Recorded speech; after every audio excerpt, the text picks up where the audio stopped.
Good evening, everyone. We are extremely glad to present the play Mother's Day by J.V. Priestley. This play is a humorous portrayal of the status of a mother in a family. So, I would like to grab your attention to the living room of Mr. Pearson's house, and the characters are Mrs. Annie Pearson, the mother, George Pearson, the husband, Dory Pearson, the daughter, Cyril Pearson, the son, Mrs. Susan, who is a neighbor and a friend. So, welcome to a normal day of this house. Oh God, I have to finish it before 3. I think this lipstick would suit my dress for tonight. Oh yeah, Doris, I have won this match. Of course, you can win only these childish games. Just shut up. Annie, where's my coffee? 1 minute. Mummy, where's my jacket? I've been asking you since morning. Mummy, iron this dress for me. I need it for today's party. Annie, make it fast. I'm waiting for long. Please, everyone, give me some time. I'm struggling here and no one is there to help me. I have to put the stuff in the fridge. Here is your coffee. Mom, you spoiled my dress. Oh, I'm sorry. Annie, you're useless. I didn't get my coffee either. I'm sorry, everyone.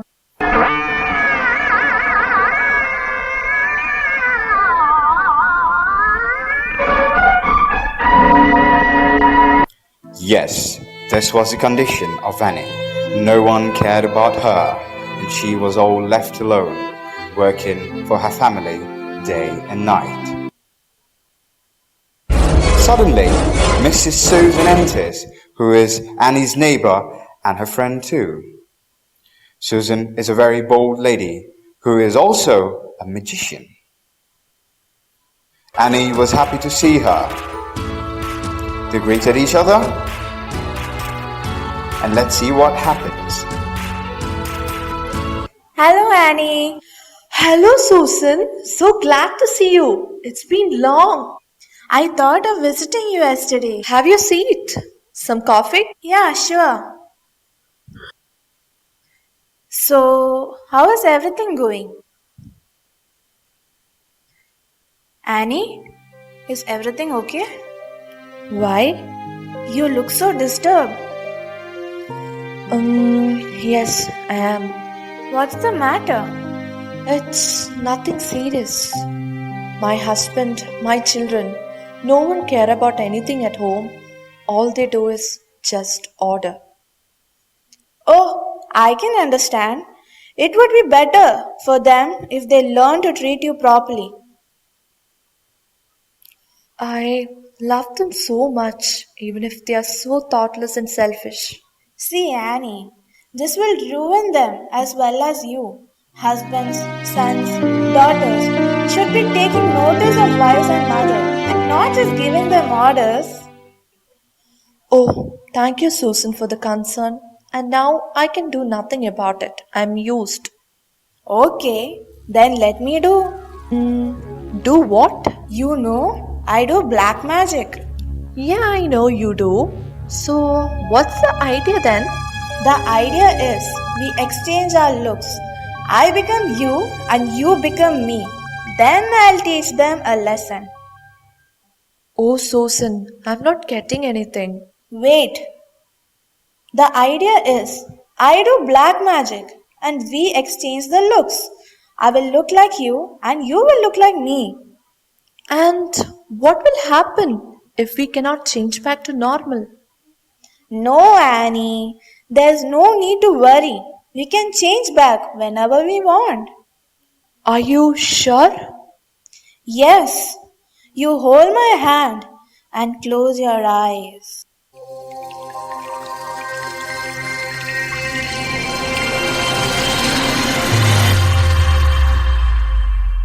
Oh no, I can't believe this. George and children can't see me like this. You're not going to deal them. I'm going to deal them. No, I can't make any trouble for them. Trust me, Annie. It's for your own good. Just let me do it. There is no one at my house. You can stay there for some time until I make everything right over here. George and children may arrive at any time. That's what I wanted. Annie lives with Susan's look, and Susan, with Annie's look, wait for everyone. And here begins the huge change. Mom, you'll have to iron my yellow silk. I have to wear it tonight. Mom, what are you doing? What do you think I'm doing? Whitewashing the ceiling? But you're smoking. Yes, I am. Is there any law against it? I never knew you would smoke. Then you thought it wrong. Mom, are we having food in the kitchen?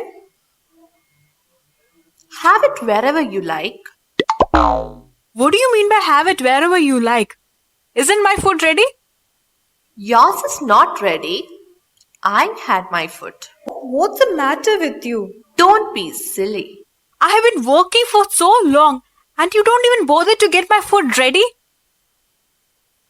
Did you hear what I said about my yellow silk? No, I never did. Ugh, I'm going to wear it tonight, so I want it ironed. Want it ironed, huh? What do you think? It's going to iron itself? No, you are going to iron it. You always do it for me. Don't talk rubbish. I'm not going to iron it. By the way, why are you going to wear your yellow silk? Where are you going? Out with Charlie. Can't you find anybody better? Have you noticed his teeth? Those bucked ones. He's a stupid and looks like a joker. No, he isn't. Just shut up. Doris, when I was at your age, I would have found someone better than Charlie. Just shut up, Mom.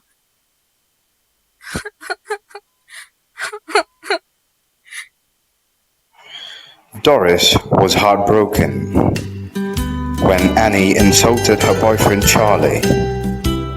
She cries and leaves. After a moment, Cyril Pearson enters.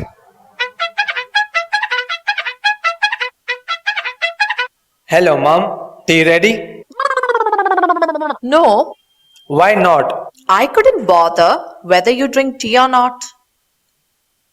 Mom, are you not feeling well? Never felt better in my life. What's the idea then? Just a change. Mom, I've got a busy schedule tonight. Did you put my clothes out? I can't remember. I doubt it. That's a nice way to talk. What would happen if everyone talked like that? You all do talk like that. If there is something at home you don't want to do, you don't do it. I don't get this, Mom. What's going on?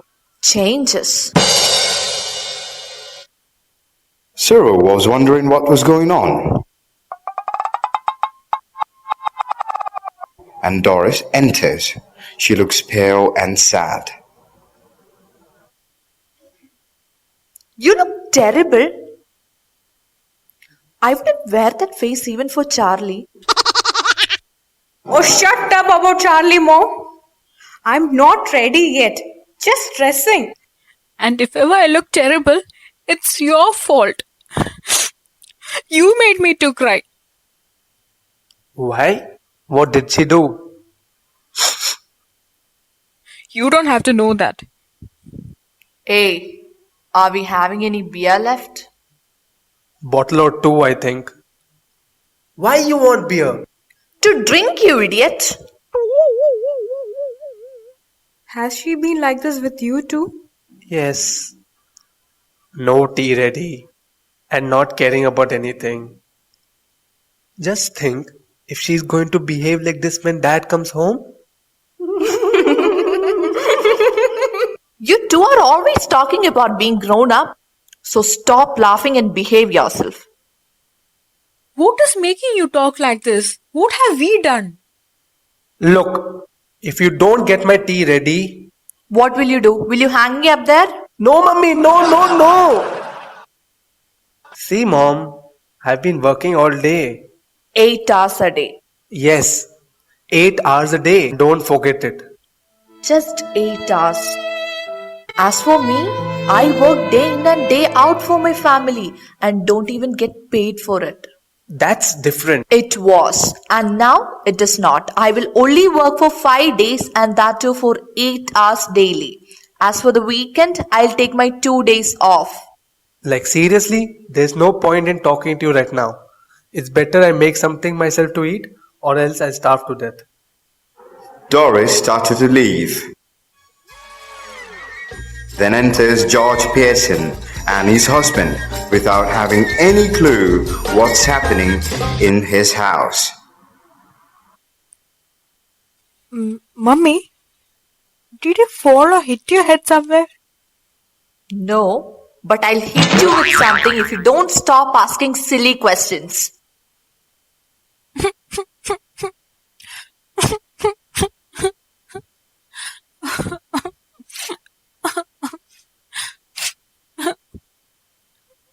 Hello. What happened? You will see. Did she say you'll see? Yes, What did she mean? better ask her. Beer? Yes, What are you drinking beer for? because I like it. At this time of the day? Yes. What's wrong with this time of the day? Nothing. But I suppose, Annie, I've never seen you doing this before. Well, you're seeing me now. Yes, but I don't like it. It doesn't look right. I'm surprised at you. It's been a while you're surprised at me, George. I don't like surprises. That's alright. Whatever. I have a special snooker match at the club today. Okay, go. They'll get something to laugh today. Laugh at me? They don't laugh at me. Of course they do. You're one of their standing jocks. Famous. They call you Pompey Ompy Pearson. Because they think you are so slow and pompous. Never. They are always laughing at you behind and calling you names. Hey Cyril, you have been with me to the club, right? They don't laugh at me and call me Pompey Ompy Pearson, do they? Go on, tell me, do they? Well, yes, Dad. I'm afraid they do. Damn! George leaves in shock, as if somebody hit him over the head. You shouldn't have told him that, Mom. That's not fair. You have hurt his feelings. If your father stopped going to the club, perhaps they would stop laughing at him. I doubt it. Might be for me. I'll see. Is that silly, stupid woman from next door, Mrs. Susan? You don't want her here, do you? Of course I do. Ask her in. And don't call her silly, stupid woman either. She's a very nice woman with a lot more common sense you'll ever have. Oh, come in, Mrs. Susan. Is everything alright over here? No, it isn't. Of course it is. You be quiet. Why should I be quiet? Because I tell you to, you silly, spoiled brat. Oh, no. Now, Mrs. Susan, just let me manage my family in my own way. Please. Yes, but Cyril. Mr. Cyril Pearson, to you. Please, Mrs. Susan. George enters gloomily. He's unpleasantly surprised when he sees the visitor. Mrs. Susan, I suppose. Well, yes, I suppose so, George. George? Oh, I'm sorry. What does it matter? Your name is George, isn't it? Who do you think you're, King of Persia? Why should she call me George? And tell me, Annie, what is wrong with you? No tea. Pompey Ompy Pearson. And poor Doris has been crying her eyes out upstairs. Yes, crying her eyes out. Oh dear, I didn't know that. Why should you know? Nothing to do with you, Mrs. Susan. Please excuse us. I won't excuse you, George Pearson. Next time, a friend or neighbor comes to see me, just say something when you see her. Good evening. Oh, how do you do? Don't just march in and sit down without a word. It's bad manners. No, it's alright. No, it isn't all right. We must have some decent manners in this house. What? Are you not going to the club? Special night tonight, isn't it? They'll be waiting for you to have a good laugh. Go on then. Don't disappoint them. That's right. You made me look silly in front of her now. Go on. Don't mind me. Poor Doris is been crying her eyes out, getting the neighbors in the house to see the fun. All right, let her hear it now. What's the matter with you? Have you gone mad or what? If you shout at me again like that, George Pearson, I'll slap your big fat silly face. Oh, no. Please, Miss Susan. What do you mean? No, please, Mrs. Susan. Look, you're Mrs. Susan. So why are you telling yourself to stop when you're not doing anything? Tell her to stop. Then there would be some sense in it. Hello, Doris dear. Hello, Mrs. Susan. I thought you were going out with Charlie tonight. Why should you know that? Stop that. No, it's alright. It is not all right. I don't like my daughter talking to anybody like that. Now, answer Mrs. Susan properly, Doris, or go upstairs again. Don't look at me. I give it up. I just give it up. Answer her, Doris.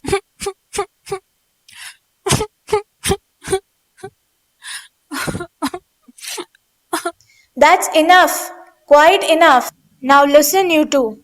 I want to have a private talk with Annie. I'll let you know when we finish it. Okay, I'm glad somebody can. Cause I can't. Come on, Doris. Susan, we must change back now. We really must. Because this has gone far enough. I can see them. They are all miserable. And I can't bear it. See, this is making a great difference already. No, I can't stand any more of it. I really can't. We must change back. Hurry up. Please, Miss Susan. Well, if you insist. Yes, I do. Please. Okay, quiet now and relax. At Annie's insistence, Susan agrees to change back to normal. They hold hands and then starts black magic.